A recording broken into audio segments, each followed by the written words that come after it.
Hi, welcome back to Live and Breathe Horses. Still raining, still hiding under the roof.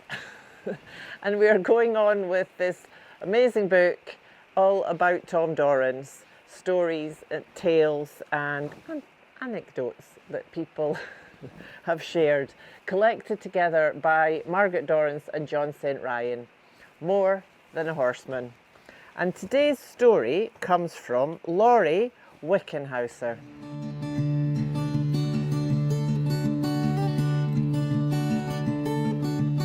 During the spring of 1987, I was a newspaper reporter in Merced, California. One day, my editor came to me and asked me to do a feature story about a local cowboy named Tom Dorrance. It was the opportunity of a lifetime, but I didn't recognize it at first. I saw it as just an extra assignment on top of all the other deadlines I had hanging over my head. So I grumbled under my breath and did some quick math in my head. I figured I could budget an hour or so for an interview. I'd take another couple of hours to write the story, and then I could forget about it and get back to my other work. Little did I know that I would end up putting in not just hours, but weeks, months, and years trying to understand and describe what Tom Dorrance did with horses and people. Now, more than 20 years later, I'm still trying to put into words what I learned that first day.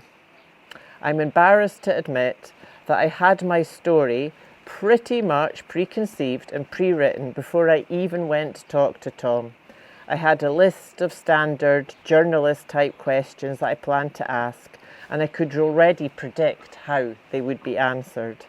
Or so I thought. I figured I'd get this guy talk about a couple of high points in his life and maybe a low point or two. If he turned out to have a sense of humour, I would try to get him to relate a funny experience. I'd write down a few quotes, insert some transitions, dress up my story with a few cowboy cliches, and be done by the end of my shift. It didn't take long to realise things weren't going to go the way I'd planned. I quickly found that Tom never answered questions in a predictable way. To my relief, he didn't give one-word answers. Journalists hate one-word answers. But he also didn't speak in nice, neat sound bites either. Each response was measured and thoughtful and meticulous, reflecting tremendous insight. Tom wasn't being vague or evasive, he was just trying to communicate some very complex ideas, and he wanted to make certain that his words were not misunderstood. His philosophies about horses, people, and life were extremely deep and complex. Each topic usually led to more and more questions and topics. I'd planned to talk with Tom for an hour that day. As it turned out, I think I sat there in his living room talking with him for about 5 hours. I left with a stack of cowboy poems, books, and even the galley proofs of True Unity, the book that was soon to be published. It was the first time I'd left a newspaper interview with a mountain of homework. Even after reading through everything and looking over my notes, I was absolutely overwhelmed at the task that lay before me. I had more questions at that point than when I'd first walked through Tom's door, and I had no idea how I was going to sum it all up in one story. Many years and numerous articles later, I'm still struggling to articulate it in a way that helps people understand. Tom had a completely different way of thinking about, talking about, and relating to horses than anyone I've ever met. That's what's more, he cared about helping other people understand what he knew. He refused to categorize horses or attach human superlatives to the animal he'd worked with.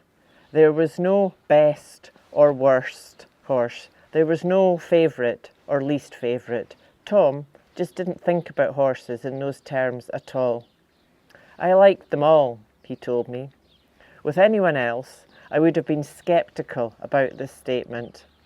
As I got to know Tom, I came to realise it was true. I quickly found that it was virtually impossible to get Tom to categorise horses. He saw every horse as an individual, and he saw every situation as unique.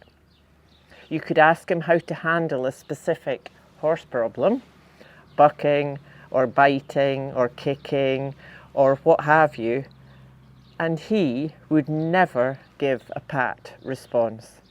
Instead, he would turn the tables on the questioner, coming back with a whole bunch of detailed, probing questions of his own about that particular horse and that particular situation. Even after lengthy questioning, he still wouldn't pronounce a definitive judgment. He'd offer the person some suggestions to try, and then he would encourage them to call back later to report how things went. I didn't understand that at first.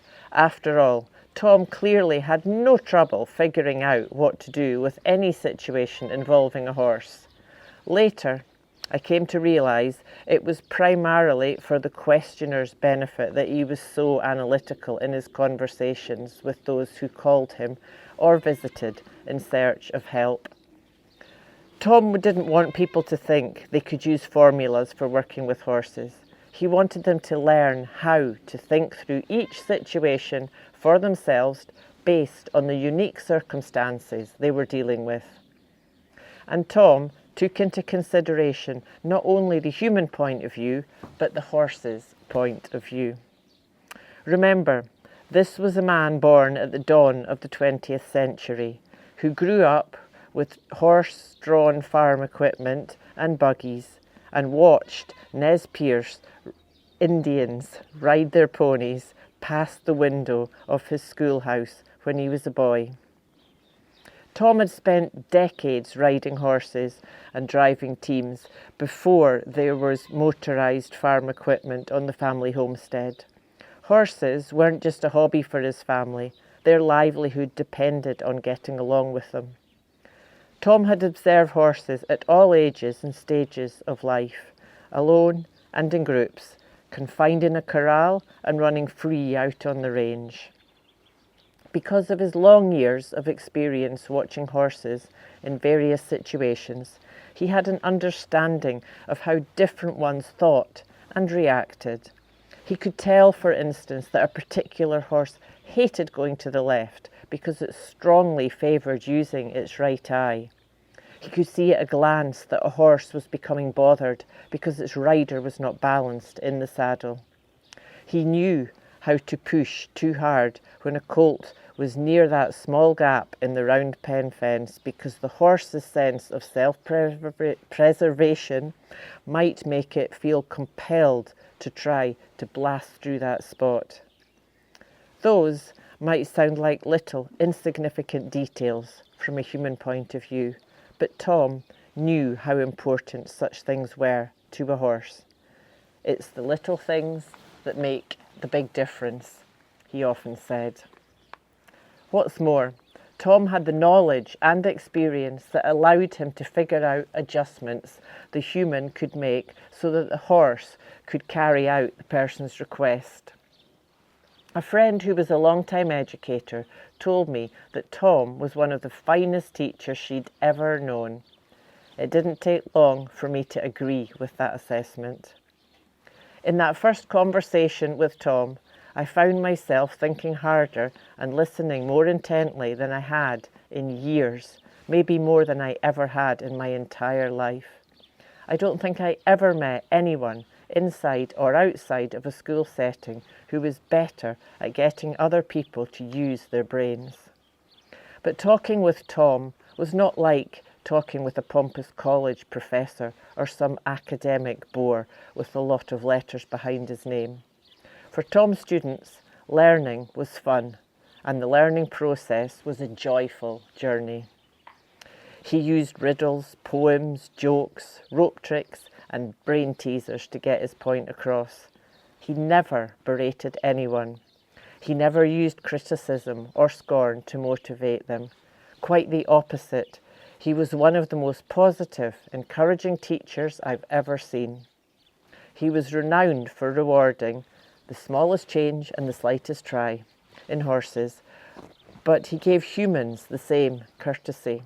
He was full of encouraging words, making his students feel as if they were wise and savvy and talented. Lo and behold, after working with Tom, they actually did seem to become more wise and savvy and talented. Tom's kind and upbeat attitude seemed to rub off on others. People just got nicer around him. If you were going to spend the day around Tom, you just knew that there weren't going to be any catty remarks made or rude insults heard that day by the participants. Nobody told us to be on our best behaviour. We just wanted to, because we were going to be with Tom. He brought out the best in people, just like he brought out the best in horses. He was so positive, in fact, that I don't recall ever hearing him actually come out and say a rider was doing something wrong, even though I saw him deal with dozens of those different horse problems, which, as we all know, were almost always people problems. Tom didn't bark out orders. He just asked questions to get the person to think and made suggestions which, if they were followed, generally cleared up the problems. In trying to explain to others what Tom was like, I frequently have compared him to Sherlock Holmes because he developed the ability to notice much more than the average person sees. To Tom, everything the horse did had meaning. I tell people that he could read volumes into the blink of an eye, the twitch of an ear, and the swish of a tail. Before a rider even mounted up, Tom had a way of checking out the horse from the ground to see what was going on inside its mind and body. He'd put his hand on the lower part of the horse's neck to see if its windpipe would jiggle. He'd work his hand up to the horse's ears to see if they were tight. He'd put his palm over the bridge of the horse's nose and give a little push and pull to gauge the resistance. If the average person noticed at all what Tom was doing this, he would usually assume that Tom was petting the horse. And he was, sort of. But Tom was also meticulously gathering evidence. And that's not all. There was a double motive. The way Tom did this checkup actually helped get the horse to be more calm and alert. He worked that windpipe until it did jiggle. He'd move that ear until it did loosen up. He'd tug that head ever so gently until the horse did let go and allowed it to be rocked gently, side to side. But you knew it. The horse was dropping his head and licking his lips and working his jaw. All signs of peaceful contentment. Ah, you see that? That's good, Tom would say. You really had to be on your toes to follow what was going on with Tom. Quite often he would be gathering evidence and interpreting it, and even acting upon it, while other people were still finding a seat, looking around, making small talk, or taking their first sip of coffee.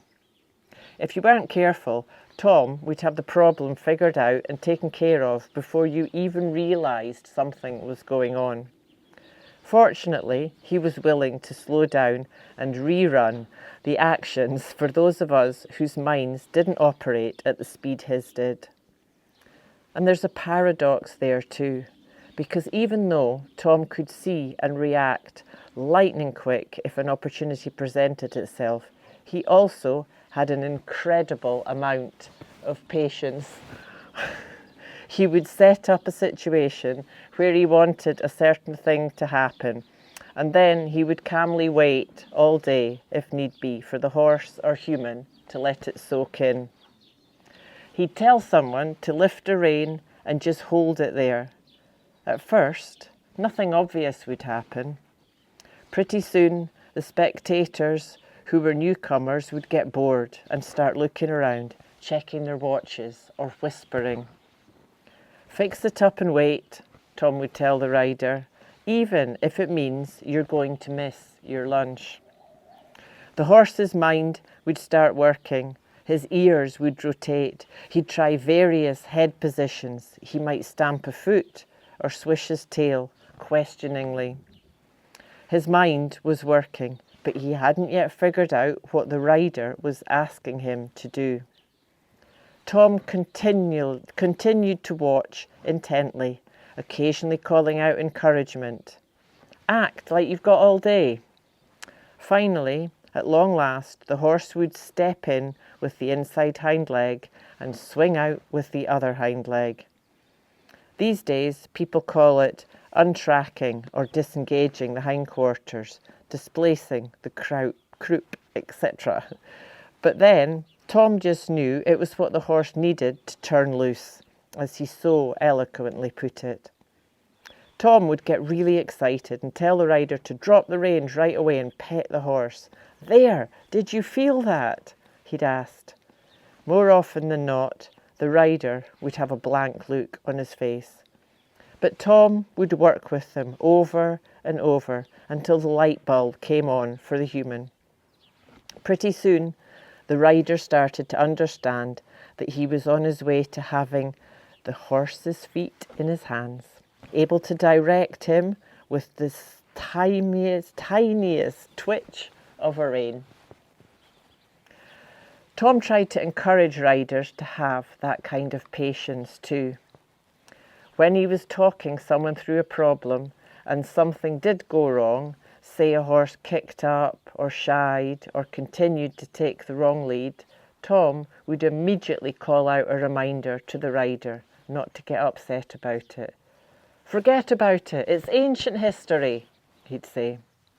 Tom knew that anger and frustration and vengeful punishment would just create tension and cause it to take much longer to fix the problem. Instead of focusing on the horse's alleged misdeed, Tom urged the person to think ahead and prepare for the next time that situation came up. "Be ready way early," he admonished. Sure enough, once the rider's mind and body were focused on being ready, it was usually fairly easy to anticipate the trouble spots and quickly head them off. And it didn't have to involve a big blow-up or a huge struggle. More often than not, Tom showed the rider that it would be sufficient to use a quick change of tempo or a slight weight shift or the tiniest wiggle of a boot in the stirrups to regain the horse's attention and cooperation. This is one example of what Tom meant when he said you could do less to get more. Tom would keep horse and rider at it, coaching each effort and keeping the atmosphere light and positive until they finally came through successfully. And then he'd hear praise. Then he'd heap praise on the horse and rider as if they had figured it out all by themselves.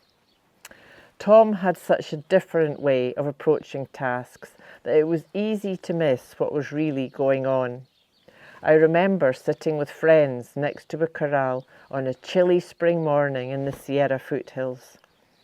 A pickup truck pulled up and several guys in jeans and cowboy hats got out. They'd evidently heard that something special was going to be there that day to help to start colts, and they stopped by to watch.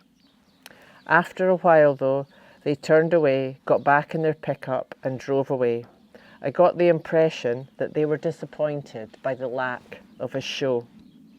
It's true, there were no big explosions or wrecks. There were not even much bucking. The visitors probably thought it was just an unusually mellow crop of colts. But these casual observers didn't realise that this really was a remarkable show. It was particularly noticeable for all those things that didn't take place. Think of it, colts fresh in from a lifetime of grazing with the herd in mountain pastures, who had little or no contact with humans, were all of a sudden run into a man-made metal corral and introduced to people and ropes and saddles and blankets and spectators and all sorts of sights and sounds, totally alien to them. And for the most part, they took it in a calm, relaxed way, with bright, interested eyes and low head carriage, relaxed jaws and tails, all because Tom was there, directing the humans. This was a show going on, but you had to know what to look for in order to recognise it. I was blessed and privileged to be able to follow Tom Dorrance around as he worked with dozens of different horse owners throughout California in the late 1980s and early 1990s. Some of them, like me, would never be more than novice riders. Others would go on to become pretty famous clinicians themselves. I watched Tom work with animals, all sorts of animals too, from fancy show horses to ranch horses to backyard ponies. One of the things that impressed me most was that Tom showed every bit as much kindness and respect to broken down old nags as he gave to horses that were worth tens of thousands or even hundreds of thousands of dollars. He was the same with people too. He would converse just as patiently with an annoying telephone salesperson or a clueless small-town newspaper reporter as he would with some famous trainer or wealthy horse hobbyist. One thing that didn't interest him was publicity. The first day, when I called him about doing an article for the newspaper, I found he was less interested in meeting me than I had been in meeting him. In fact, when I asked for an interview, he turned me down flat. By that time, I'd been asking around about him and my curiosity was piqued, so I persisted. The day I called, Tom had recently had surgery on his knee and he was still in quite a bit of pain. That had him thinking that at age 77, his active days might be pretty much over. It makes me smile now to think how many more extremely active years he put in after that. But at the time, that was what he told me. For a while, it looked as if my cowboy story would never happen. But as a last resort, I threw out one statement that I hoped would make a difference to Tom. Well, you see, I have a horse. Right away, Tom's tone changed and he started asking me questions. Pretty soon, he had me telling him all about the horse, who I referred to at the time as a knot-headed Appaloosa.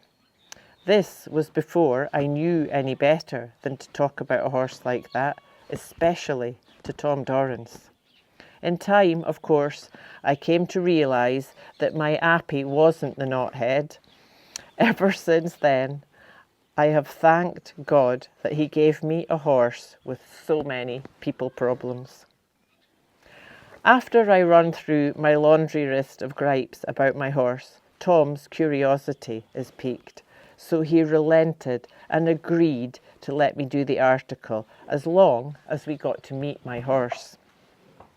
So I grabbed my reporter's notebook and walked over to Tom and Margaret's apartment, which turned out to be just a stone's throw from my newspaper office, never dreaming that that conversation would change my whole life.